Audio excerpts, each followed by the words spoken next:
The moment before everything changed, Zoey Martinez was invisible. She stood in the corner of Il Palazzo's most exclusive private dining room, water pitcher in hand, white shirt pressed so crisp it could cut glass, watching a man in a $10,000 suit about to sign away $150 million for a lie. And she had exactly 3 seconds to decide: stay silent and stay safe, or speak 6 words in Sicilian that would shatter her invisibility forever. Her mother's voice echoed in her mind, weak from the chemo but fierce as ever: truth matters, Zoey. When it stops mattering, we stop being human. The pen touched paper. Aspetta. Questo è falso. Wait. This is fake. The words left her mouth in perfect Sicilian, and the room went silent. Every head turned. Every eye found her. The invisible waitress in the corner who shouldn't speak, shouldn't know Sicilian, and definitely shouldn't be calling out a $150 million deal as fraudulent. Fabiano Pinto, New York's most dangerous man, set down his pen and looked at her with eyes that could freeze blood. "Chi ha parlato?" he asked softly. "Who spoke?" And Zoey realized that 3 seconds ago, she'd been nobody. Now, she was either about to change her life, or end it. But to understand how a 24-year-old art history dropout ended up stopping a mafia deal with Renaissance knowledge and her grandmother's native tongue, we need to go back. Back to where Zoey learned that being invisible was sometimes the only way to survive. Act 1, The Invisible Years. For years earlier, Zoey Martinez had been somebody. Top of her class at NYU. Double major in art history and Italian Renaissance studies. The kind of student professors wrote recommendation letters about with genuine enthusiasm instead of obligation. She'd won the prestigious Castellani Fellowship, a full ride to study papal document authentication in Rome for 2 years, all expenses paid, a $40,000 stipend, and a guaranteed research position at the Metropolitan Museum afterward. She was 20 years old, brilliant, and convinced that her future was golden. Her parents, Rafael and Carmen Martinez, had immigrated from Mexico with nothing. Built a small restaurant in Queens through 20-hour days and the kind of bone-deep exhaustion that becomes normal when survival depends on it. They'd sacrificed everything so Zoey could have the education they never did. And for a while, it worked. Zoey was their proof that the sacrifice meant something, that their daughter could transcend, could become the kind of person who wore blazers to gallery openings instead of aprons in kitchens. Then her mother got sick. Ovarian cancer. Stage 3. The kind that required aggressive treatment that cost more than most people's annual salary, per month. Zoey remembered the conversation in the hospital waiting room, fluorescent lights humming overhead like dying insects, her father's hands shaking as he tried to explain that their restaurant insurance didn't cover experimental treatments. "We have savings," he'd said, voice cracking. "We'll figure it out." But Zoey had done the math. She was good at math, at seeing patterns others missed. The treatment would cost $50,000 a month for at least 6 months. Her parents had maybe $80,000 saved after 30 years of brutal work. The numbers didn't work. The fellowship stipend was $40,000 for 2 years, $20,000 annually. Enough to live on in Rome, not enough to save a life in New York. She'd made the decision in that waiting room, surrounded by the smell of antiseptic and desperation. Turn down the Castellani Fellowship. Turn down Rome, turn down the Met, turn down the future she'd built with straight A's and relentless ambition. Instead, she took a job at Il Palazzo, where the servers made $3,000 a week if they were good, if they were invisible, if they smiled and poured wine and never, ever drew attention to themselves. Her professors had been devastated. "You're throwing away your career," Dr. Weinstein had said, his disappointment palpable. "This fellowship doesn't come twice." Her academic advisor had tried everything. "Defer for a year. We can work something out." But cancer didn't defer. Bills didn't wait. Reality didn't care about potential. So Zoey Martinez disappeared from the academic world and reappeared in the service industry, wearing a uniform that made her faceless, learning to be invisible by necessity. For 3 years, she poured wine for people who made more in an hour than her mother's treatment cost in a day. Smiled at men who looked through her like she was furniture. Memorized dinner orders while her Renaissance knowledge gathered dust in the back of her mind. She told herself it was temporary.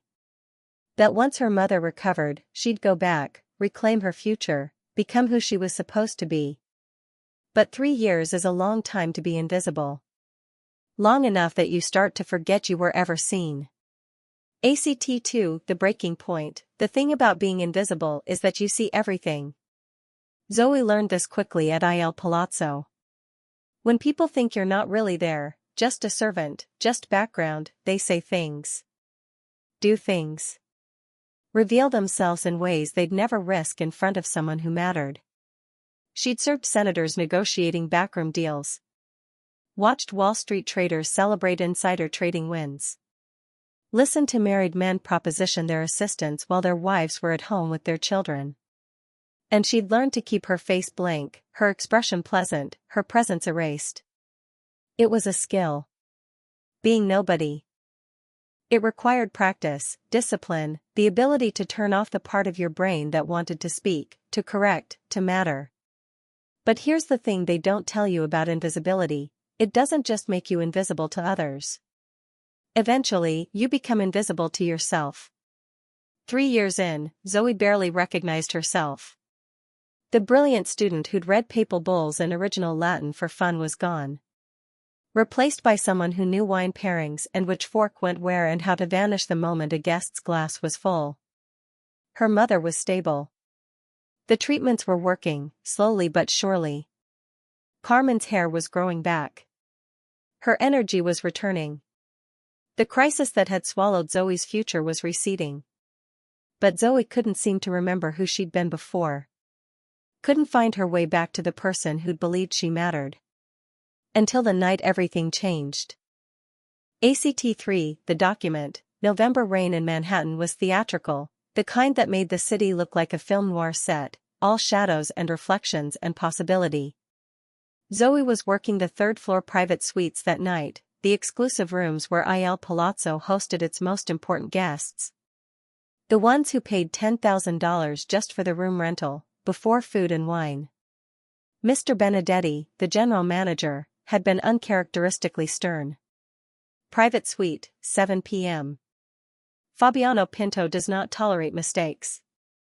The name meant nothing to Zoey, which meant she'd been successfully invisible for 3 years. Kitchen staff had crossed themselves when they heard. Even the head chef had looked nervous. At 6:45, Zoey presented herself at the third-floor security checkpoint. A man built like a concrete wall scanned her with a metal detector, checked her ID, and let her through without a word. The private suite was breathtaking. Coffered ceilings, silk wallpaper, windows overlooking Manhattan like a kingdom spread out for inspection. At 7 p.m. exactly, Fabiano Pinto arrived. He was younger than she'd expected, mid-30s, with the kind of physical presence that made expensive suits look like armor. Dark hair, dark eyes, Mediterranean features that belonged in a Caravaggio painting. He moved like someone who'd never been told no, because people who said no to Fabiano Pinto tended to disappear. With him came an entourage, an older man with steel-gray hair, a woman in her 40s carrying a briefcase, 2 younger men who were clearly security despite their tailored suits. Zoey poured water, still, not sparkling, and vanished into the corner. At 7:15, the guests arrived. Richard Sterling, American, 50s, smile like a predator. With him was Dr. Giulia Santoro, a severe Italian woman clutching a leather portfolio like it contained launch codes. Mr. Pinto, Sterling's voice was warm whiskey and cold calculation. Tonight will be historic. Fabiano's handshake was brief. Show me. Dr. Santoro placed her portfolio on the table with ceremonial gravity. Inside, nestled in archival foam, was a document that made Zoey's breath catch. Parchment. Genuine, yellowed, covered in dense handwritten Italian. A large wax seal at the bottom, crimson and ornate. The Pinto Grant of 1485, Dr. Santoro announced. Signed by Pope Innocent VIII, confirming your family's hereditary rights to the Castello di Monte Verde estates in Sicily. Authenticated by the Vatican Archives, the University of Bologna, and the Sicilian Historical Society. Zoey was supposed to be arranging bread plates. Instead, every cell in her body had gone on high alert. She knew that papal seal. She'd spent 6 months studying Innocent VIII bulls for her undergraduate thesis. Could draw that seal from memory, could identify it in her sleep. And something about it was wrong. ACT 4, the moment of choice, the seal. The papal seal beneath the text. Zoey's eyes locked onto it with the intensity of a laser, her scholar's brain engaging for the first time in 3 years, pulling knowledge from storage like a computer booting up after forced shutdown. Pope Innocent VIII papal bulls used a specific format. Crossed keys beneath the 3-tiered papal tiara.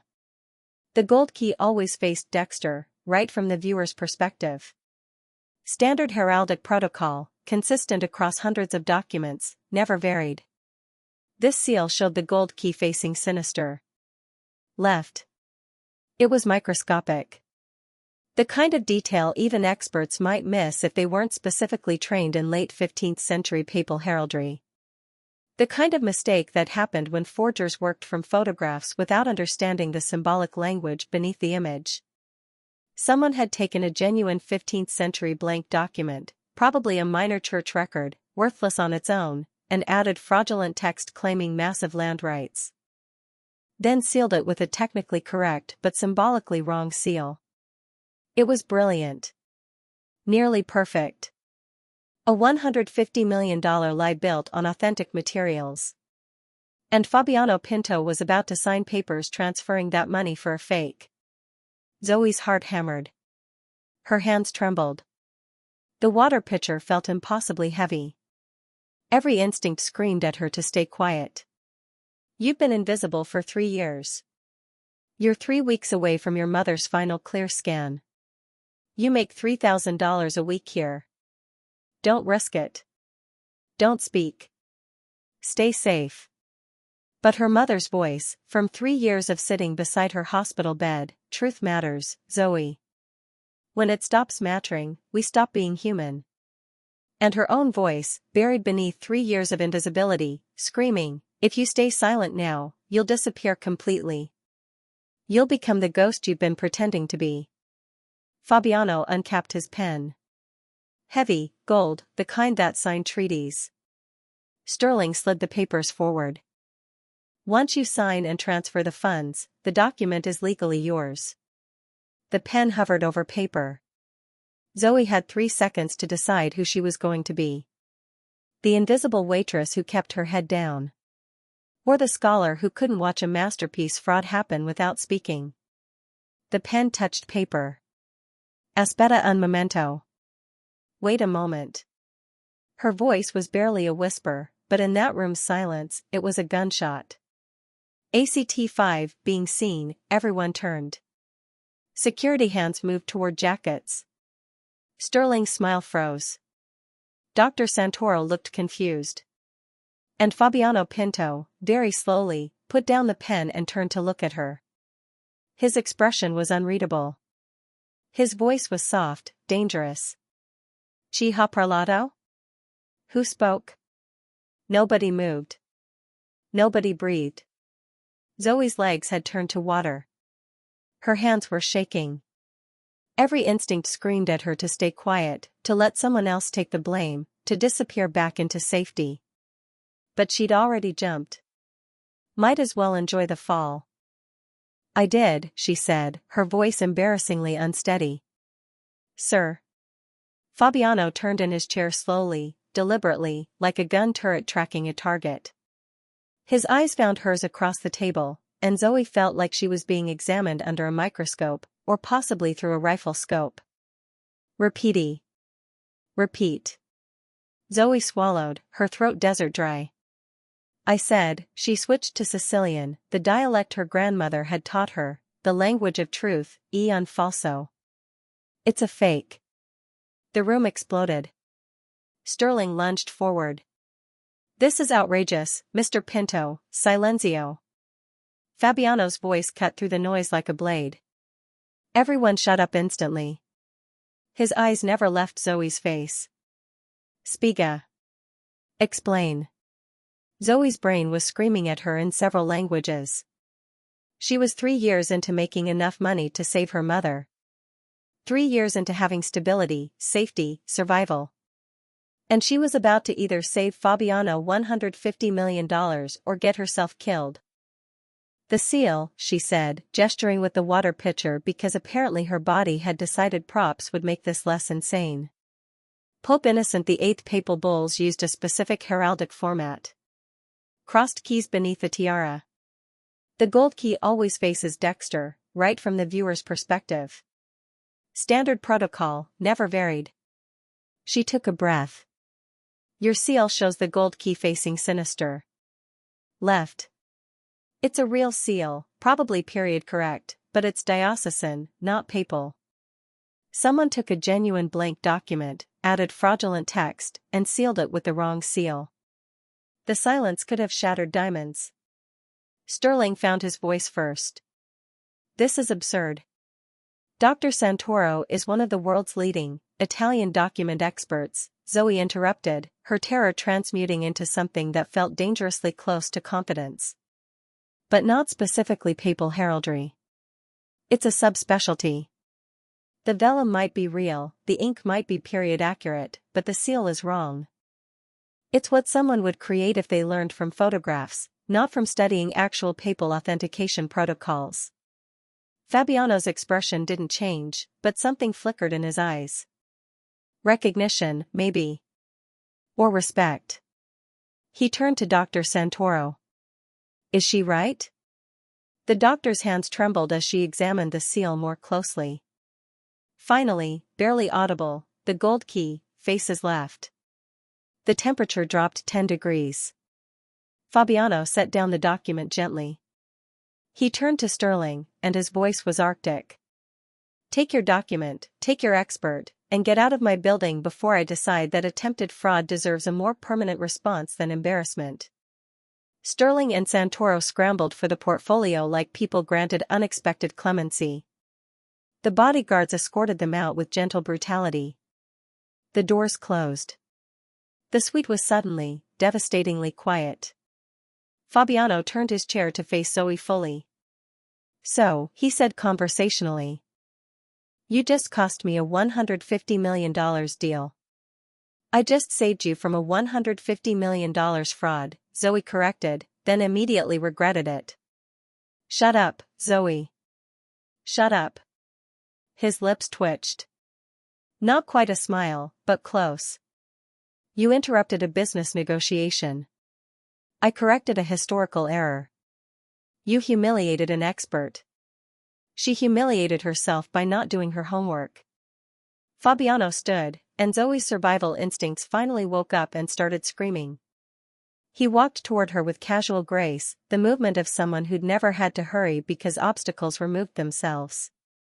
He stopped in front of her, close enough that she had to tilt her head back to maintain eye contact. "Amurita," he said softly. "Little love. Do you have any idea what you just did?" "Saved you money?" Zoe offered weakly. "Demonstrated value as an employee? Possibly signed my own death warrant?" He smiled then. Really smiled. The kind that transformed his entire face from dangerous to devastating. "You just proved that everyone in this room was wrong to ever underestimate you." He turned to the older man. "Russo, double her salary. Capo, duplica. Double it." Russo nodded, disappearing into his phone. Fabiano turned back to Zoe.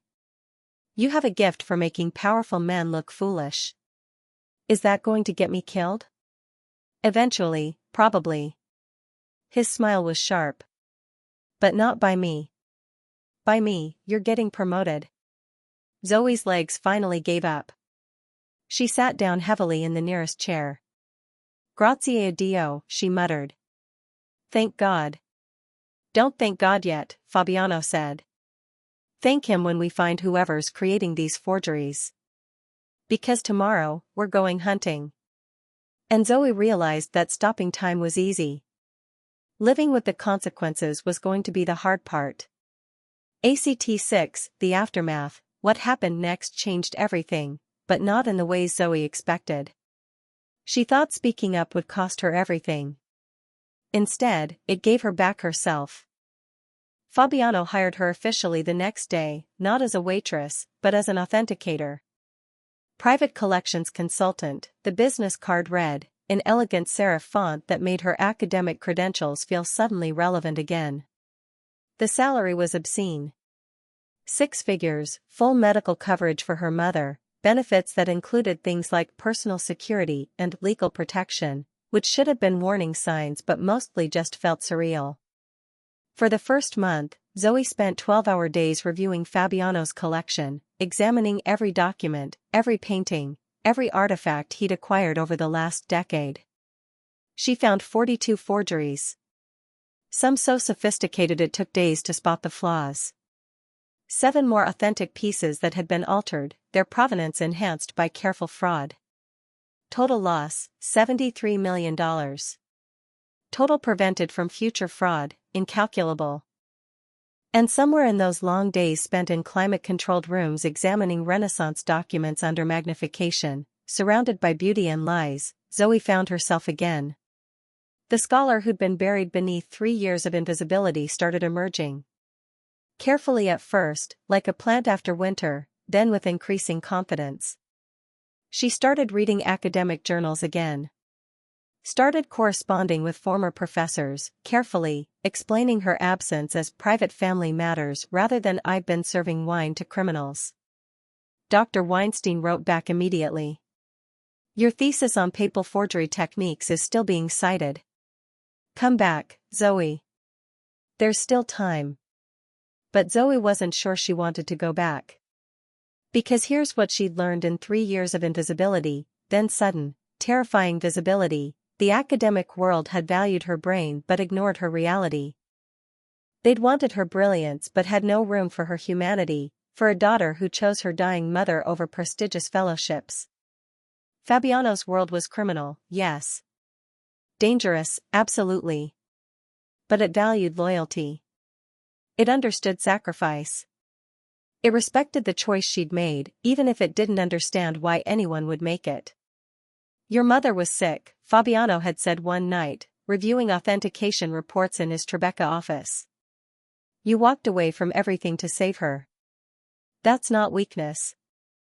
That's strength most people never find." And Zoey had realized, with sudden clarity, that she'd spent 3 years being invisible because people in her old life had made her feel like her choice was wrong. Like choosing family over career meant she'd failed. But she hadn't failed. She'd survived. She'd saved her mother's life. She'd kept herself together through years of grief and fear and relentless, grinding work. And when the moment came to speak truth to power, she'd done it, even when silence would have been safer. That wasn't failure. That was triumph. Act 7, The Call Home. 3 months after the night she stopped being invisible, Zoey sat in her new apartment, a place with actual sunlight and more than one room, and called her mother. "Mija," Carmen answered, her voice stronger now, healthy. The treatments had worked. She'd been cancer-free for 4 months, and every scan since had been clear. "How's work?" "Good," Zoey said, which was the understatement of the century. "Actually, really good. I got promoted again." "Again?" "Mija, what are you doing over there?" "Consulting," Zoey said, which was technically true. Renaissance art authentication for private collectors. There was a pause. Her mother wasn't stupid. "Zoey. What kind of collectors?" "The kind who pay very well and have excellent lawyers." "Dios mío. Are you safe?" Zoey thought about bullets and betrayal, about standing in libraries while family members tried to kill each other, about learning that survival sometimes meant running through fire. "Yes," she said. "I'm safe." "And Mom?" "I'm happy." For the first time in 4 years, I'm actually happy. Carmen was quiet for a long moment. Then, you were always brilliant, Mija. But these years, the hard years, they made you wise. Brilliance is common. Wisdom is rare. Don't forget that. After they hung up, Zoey sat in her sunlit apartment, looking at the framed copy of her undergraduate thesis on the wall, the one about papal forgery techniques that had started everything. She'd thought losing the fellowship meant losing herself. Thought 3 years of invisibility had erased who she was. But maybe she'd been wrong. Maybe those 3 years hadn't erased her. Maybe they'd refined her. Stripped away the parts that were performance, that were about proving herself to people who didn't matter, and left only the essential truth. She was someone who saw what others missed, who spoke when silence was easier, who chose love over ambition and somehow ended up with both. Her phone buzzed. Fabiano. Dinner tonight? There's something I want to discuss. Zoey smiled, typing back, only if it's somewhere without armed guards and forgery investigations. Where's the fun in that? I'm a scholar. We prefer our excitement in footnotes. You threw Molotov cocktails made from expensive wine. That was one time, and it was self-defense. Dinner. 7 p.m. Il Palazzo. Zoey's heart caught. Il Palazzo. Where it all started. Where she'd been invisible for 3 years before 6 words in Sicilian changed everything. Are you sentimental or just nostalgic for near-death experiences? Both. Where's something nice? Define nice. Something that doesn't have wine stains or bullet holes. You have impossibly high standards. ACT 8 full circle. At 7 p.m., Zoey stood outside Il Palazzo, looking up at the 5 stories of limestone and old-world power that had once represented everything she'd given up. Now it represented everything she'd reclaimed. She was wearing a dress that cost more than a month's wages from her waitressing days, deep burgundy, elegant, the kind of thing that made her feel like herself instead of a ghost. Inside, the maitre d' she used to take orders from now greeted her with deference. Ms. Martinez. Mr. Pinto is waiting in the 3rd-floor suite. The 3rd-floor suite. Of course. When she entered, Fabiano was standing by the windows, looking out at Manhattan with the expression of someone who owned it, which he partially did, through various shell corporations and strategic real estate holdings. He turned when she entered, and his smile was genuine, warm, the expression of someone who'd learned to trust again after betrayal. Amurita, he said. Say bellissima. You're beautiful. Flattery will get you everywhere, Zoey replied, but her heart was hammering. What's this about?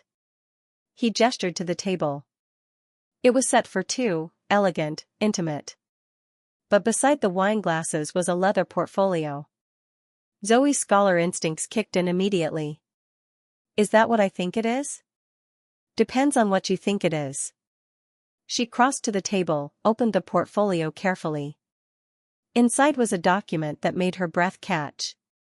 Not a forgery. Not a scam. But a contract. The Elena Martinez Foundation for Renaissance Studies, the header read. A fully funded scholarship program for students pursuing authentication and preservation of historical documents.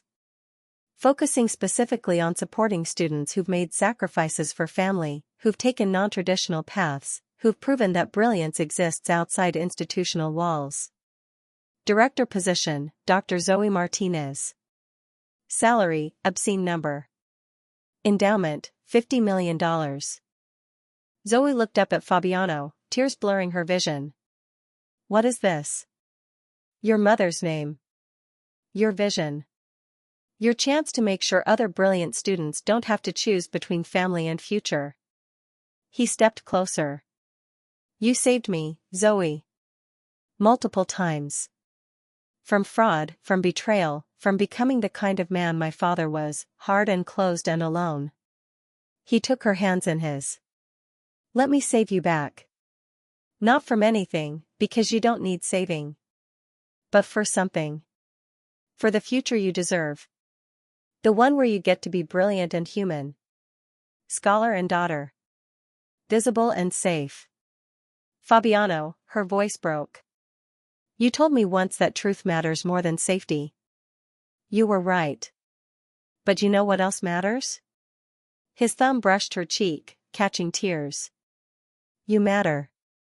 Your voice matters. Your choices matter. And I want to spend the rest of my life making sure you never feel invisible again. And then he was kissing her, and Zoey was kissing him back, and somewhere in the city below, millions of people were living their lives, none of them knowing that in a third-floor suite at Il Palazzo, a waitress-turned-scholar was being seen, truly seen, for exactly who she was. When they finally broke apart, both breathless, Zoey laughed. So this is what, a proposal disguised as a job offer? That would be presumptuous. He smiled. The job offer is real.